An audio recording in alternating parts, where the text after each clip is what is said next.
Después se conocieron detalles de este presupuesto que comentábamos aquí con Natalia, y obviamente nosotros aquí siempre consultamos con todas las cuestiones de la actualidad, las proyecciones que hay hacia futuro, todos los cálculos que ha sacado el gobierno de acuerdo a cómo va a ir el dólar, la inflación, el crecimiento del país, el superávit fiscal, todo eso, y lo llamamos a Roberto Cuchetti, de Portfolio, que es economista y siempre está asesorándonos. Bueno, salen los viernes, pero dijimos lo vamos a llamar el lunes porque es necesario, aclarar, después de, sí. de esta presentación. Roberto, ¿cómo estás? Buen día. Natalia y Antonio te saludan. Buen día, ¿cómo están? Bien, muy bien, acá tratando de entender un poco. Hubo algunas frases ahí a Milei que no se las entendí cuando le dijo toma nota, qué sé yo, y ahí empezó, largó que esto, le sumamos lo otro, le restamos acá, les multiplicamos por allá, y ahí me perdí. Despejar la X ya sonaba ahí. Sí. Pero bueno, después cuando me pasaron limpio los otros datos, dije, bueno, a ver, ¿cómo llegamos a estos números? Bueno, parece que Sí. tienen buenos cálculos, buenas proyecciones, ¿no? Sí, a ver, en términos generales, sí.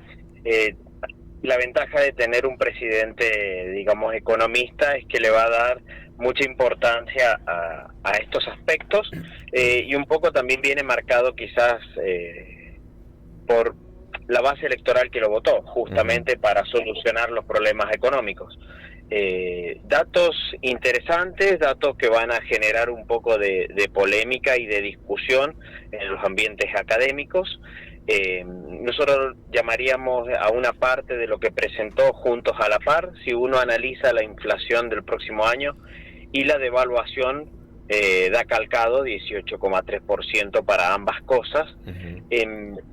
¿Y por qué va a generar un poco de polémica? Porque quizás, o discusión académica, porque un buen sector de la profesión está dando como que el dólar está atrasado, y se mantendría ese atraso con una meta muy dura de inflación del 18,3, ¿sí? Claro.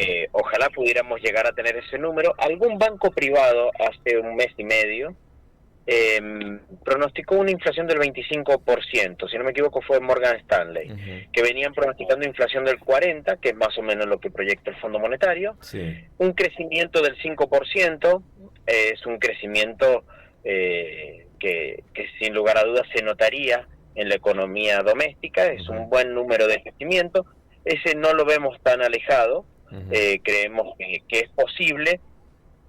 Y bueno, después otras cuestiones que todavía va a haber que ir analizando finamente. Bueno, el superávit obviamente continúa. Habló de que el Estado iba a tener que realizar algunos ajustes y le pidió a las jurisdicciones subnacionales, Sí. Fundamentalmente se focalizó en las provincias, pero incluye sin lugar a duda también a los municipios, un ajuste fiscal importante, que bueno, sin lugar a duda eso también va a ser otro eje de polémica. Roberto, dentro del sector público, para ir desgranando un poquito y entendiendo algo más, habla de que el presupuesto del sector público nacional para el año que viene se proyecta con un resultado financiero superavitario, así dice, de 190.655 millones de pesos, y que el resultado primario alcanzaría los 1.473 largos millones de pesos. ¿A qué se refiere con el resultado primario? Hablando también un poco de los recursos totales, a dónde ascienden. Bajémoslo al llano. Claro, bajémoslo para entender. Bien, ahí lo primero vamos al resultado fiscal primario. Ese resultado fiscal primario son los ingresos que obtiene el Estado por cobrar impuestos, fundamentalmente, IVA, ganancias, derechos de exportación, aranceles de importación, sí, todos sus ingresos tributarios, sí, que tiene el Estado, menos sus gastos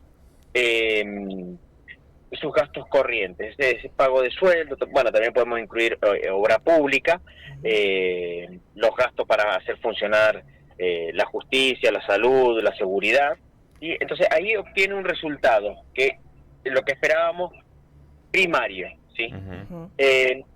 Este presupuesto se armó por ahí un poco al revés de lo que se suele hacer.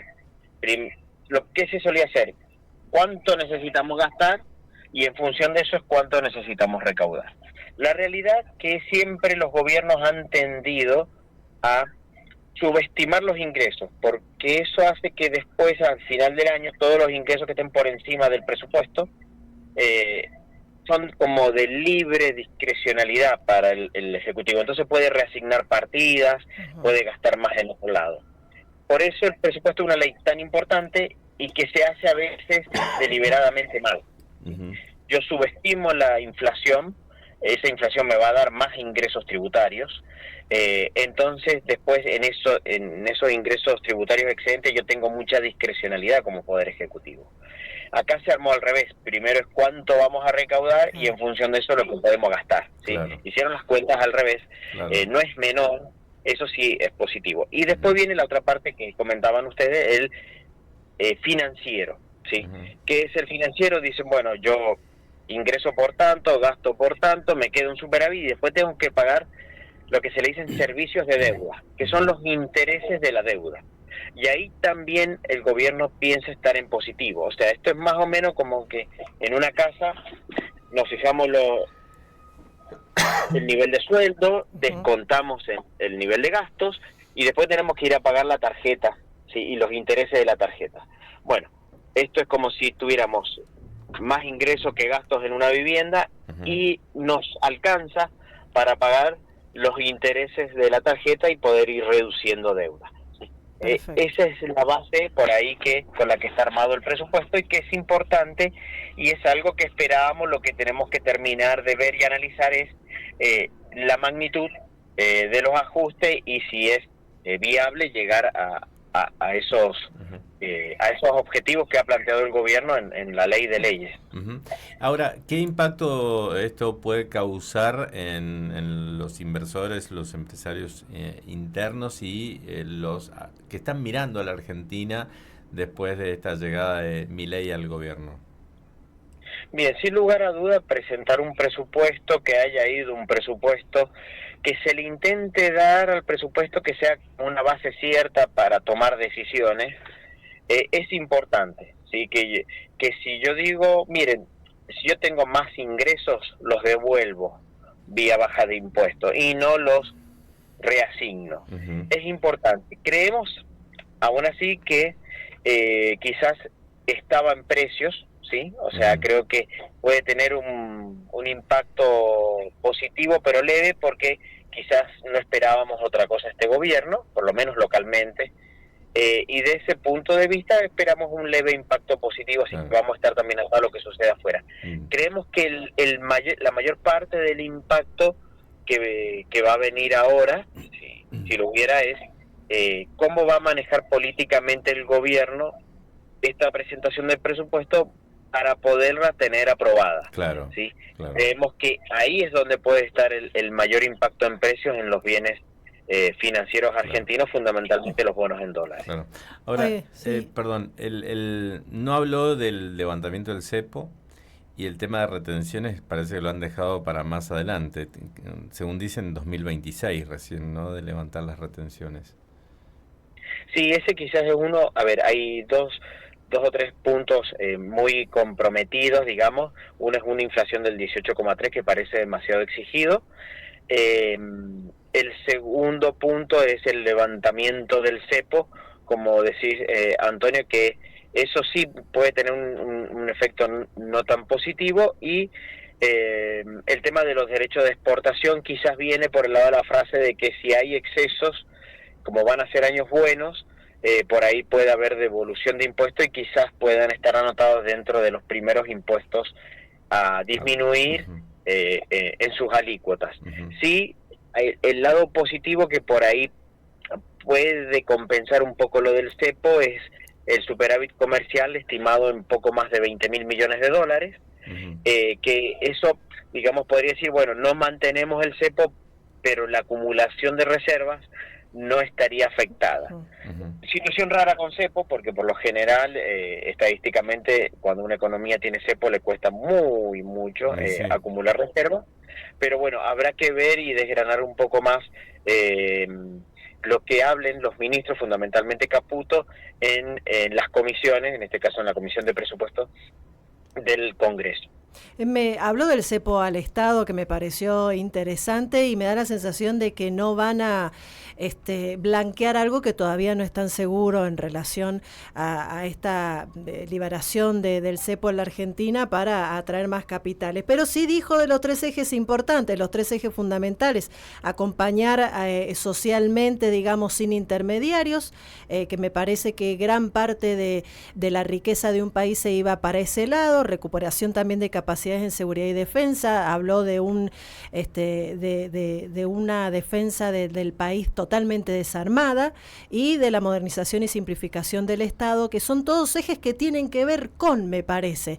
Hiciste una mención al comercio exterior también con un aumento del 9%, pero me parece y tengo esa sensación de que no se van a arriesgar a hacer algún tipo de declaración que todavía no esté listo y el armado y el entramado para poder realizarlo. Sí, falta todavía el acuerdo con el Fondo Monetario y todo eso. Y esa ¿no? plata que llegue o no llegue. Exacto. Exactamente, sí, nosotros ahí creemos que el gobierno ha presentado, salvo en algunas cuestiones como por ejemplo lo de inflación y devaluación, que puede ser lo más controvertido, creo que ha presentado un presupuesto muy acorde con su ideología, con su filosofía, con lo que viene haciendo, y quizás con una interpretación del mandato popular, decir, bueno, ganamos porque tenemos que arreglar la economía, porque el Estado debe achicarse y debe hacerse y debe permitir a los privados que actúen con más libertad económica, ¿sí? Entonces creemos que está muy en línea con ese aspecto, que haya ido el presidente, lo muestra como muy comprometido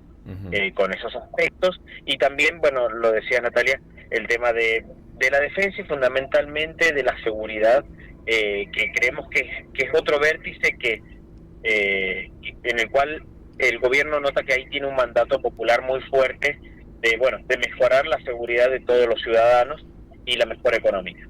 Bien. Roberto, te agradecemos muchísimo esta charla y bueno, después veremos si hay alguna otra repercusión, modificación o lo que fuera. Estaremos hablándolo el viernes, Dios mediante. Muchas gracias. Muchas gracias a ustedes, que tengan un buen comienzo de semana. Gracias, igualmente, adiós, hasta luego.